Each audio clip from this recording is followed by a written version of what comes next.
Hi guys, this is Mark with Northwest Outdoors, and I wanted to go over with you guys my get home bag for today.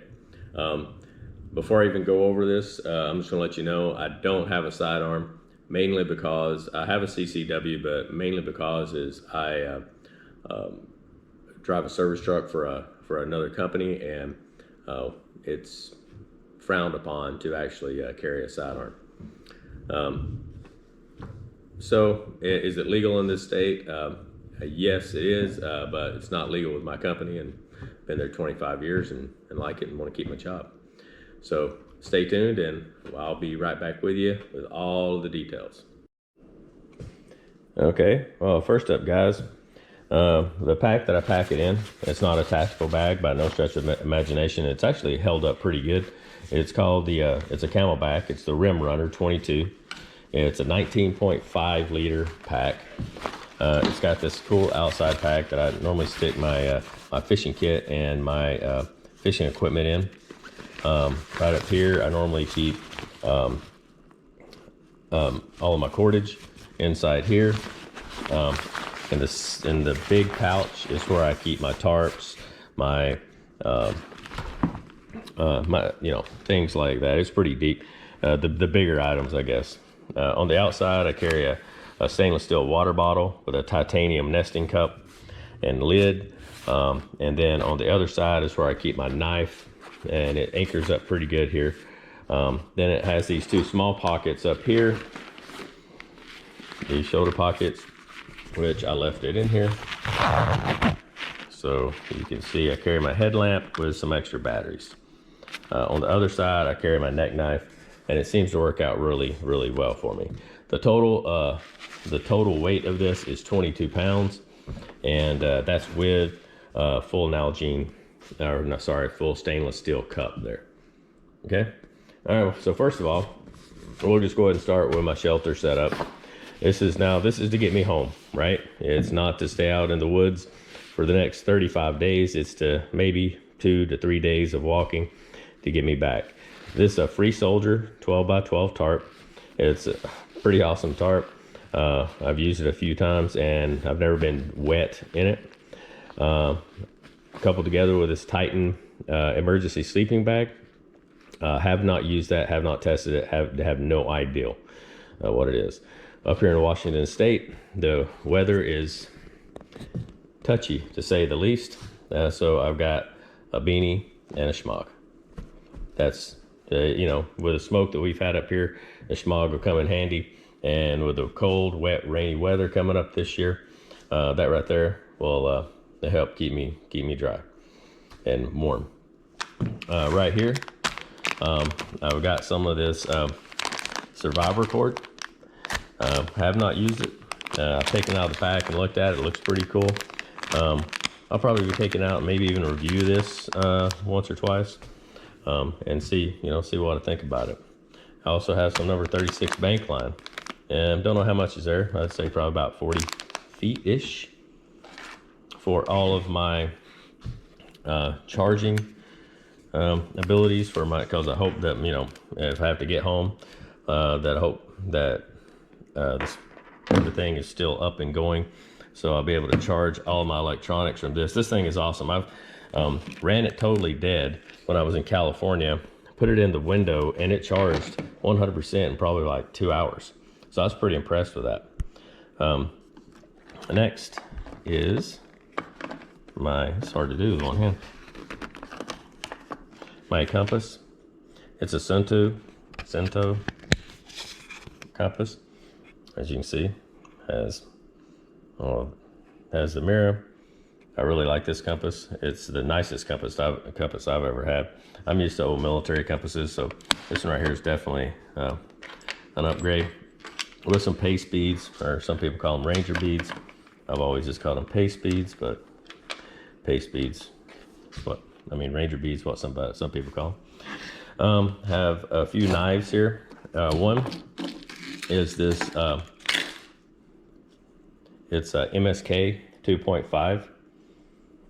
I love this knife to death. It's my neck knife, and it works out really well. Coupled together with my brothers at Bushcraft. That's the green handle one, kind of to match my MSK 2.5. These knives are really, really nice. I like them. I had an older one. I haven't not actually yet. I'm not gonna lie to you. I haven't used this one yet because I had the other one that I used heavily stolen out of my truck. My fault, right? Then I have the Tahoma field knife for some of my heavier duty uses. It's the single point. It's not sharpened on both sides. It's only sharpened on one side because I didn't know this state's laws on it, to be quite honest with you. And there's the cheap nylon sheath that it really comes with. That could be better, a lot better. But that's all I'm gonna say about that.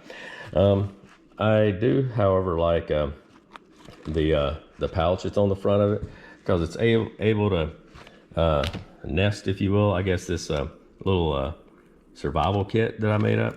You know, it's got some snare wire here, got a small little blade. I put a couple of these lens wipes in here because they're flammable. Yeah, I got the magnifying glass, a signaling mirror, some fire starters, excuse me, if I can talk, a cell needle, and a couple pins.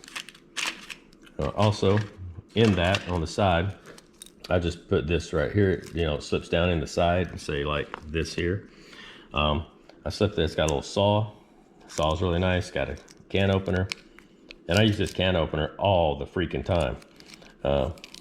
And a little ferrule rod that, you know, Tops gives you.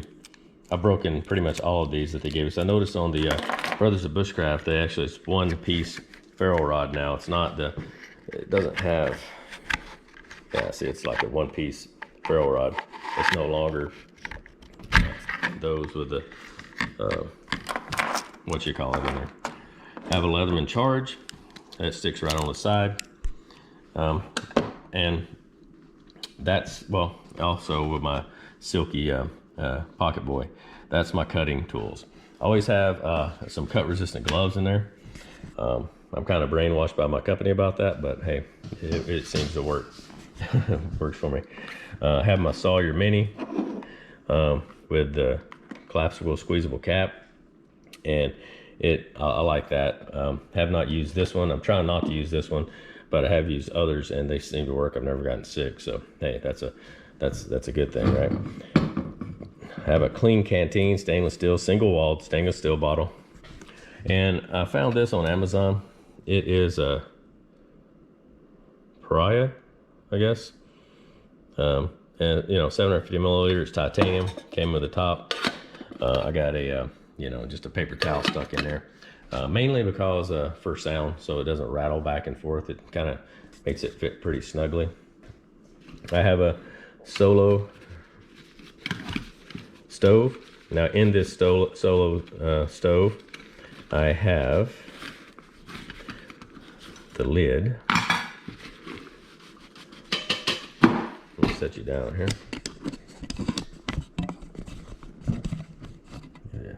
Decent view of it here.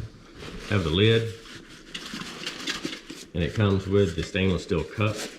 That's the kit that I bought. The cup's still inside here. Let me get it out if I can. It really holds it in here good.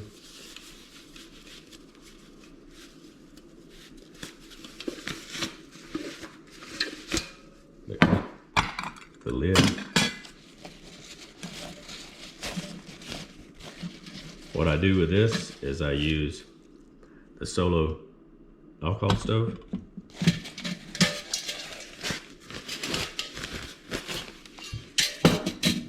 Okay, Solo alcohol stove there. A lot of the times, it just depends on where I'm at and what I'm doing. But if it's cold and wet outside, I normally use the alcohol stove just because it will heat up quicker.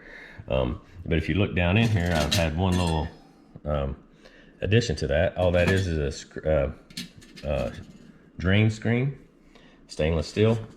And what that enables me to do is use these hickory chips or these pellets to start the fire. And these things last forever, and you can boil water on them in no time. And yeah, I like that kind of setup. Actually, even more than an alcohol stove, but I normally use my, well, depends on what weather I'm in and everything. I might use that Solo stove. Go on, I've got some beef stew here, of course, Mountain House. Got some trail mix, that's for my food.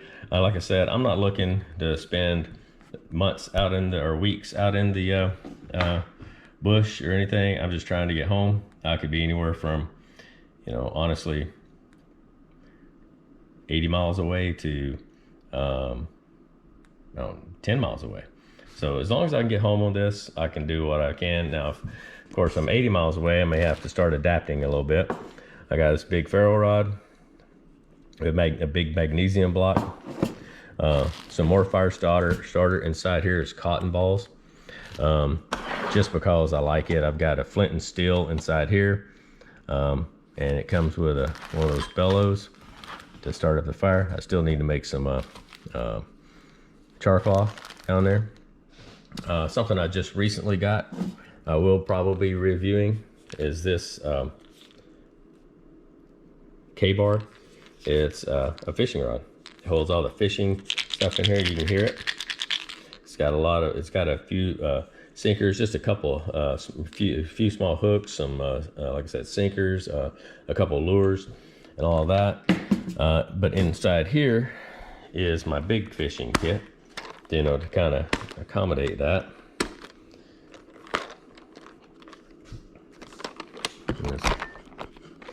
Dry box here. And I've got some flies, you know, stuff from my area that I know works. Some really small hooks, some really small bobbers, and things like that. So, with that said, we will go on. I also got, I think these are called yo-yo reels. You know, something that I can set, you know, go to sleep, and hopefully in the morning, have some breakfast. But, you know, that's something that, you know, that you're not actively looking for food or anything. This is something that could be helping you while you're taking a nap or resting or starting a fire or something like that. I got the Expedition Research stainless steel grill. It's actually a 2-piece. It has a smaller one in here. I'm not gonna take it out. But it's got a smaller one here, then this is a larger one, you know, for frying up all those fish that I'm gonna cook out there. And hopefully. And but that's it. And with the exception of my and last but not least is this Lifeline first aid kit. It's a poor excuse for a first aid kit, I'll give you that. You know, I bought it thinking it was going to be a little bit more than what it is. Only thing I've added to it really is the necessities: toilet paper and some Repel. We don't have a lot of mosquitoes up here in Washington State, but we do have some. I mean, this will take care of my basic needs, but it's not an all-inclusive first aid kit by no stretch of the imagination. If I have to improvise, you know, have a schmog, I can figure something out there. Hopefully I would never need a tourniquet or anything like that, but hey, you never know in a grid down situation or you know, a riding situation as we've had up here in Washington State for the last, you know, what seems like 2 years. But you know, it is what it is. But all in all, this is what I carry, and I feel very confident in it. I've used all of it, with the exception of the knife and my new titanium pot. I'm pretty anxious to get out there. But basically what I'm trying to do with this channel, guys, let me set you down here. Basically what I'm trying to do with this channel is get outdoors, review some of this stuff with you guys, let you know what I like, what I don't like, bring my kids out, get them out outdoors as well, and just have a good time. I'm not a survivalist, I'm not an instructor, I'm just a guy that loves to be living in Western Washington, and I like the rain, I like the sun, I like the weather. You know, hopefully you guys like the channel, and we'll go from there. But this is my first video, and hopefully, like I said, hopefully first of more to come. And I hope you guys have a great day. If you like the video, please like and subscribe down below, and hope you have a great day. Hey, God bless. Bye.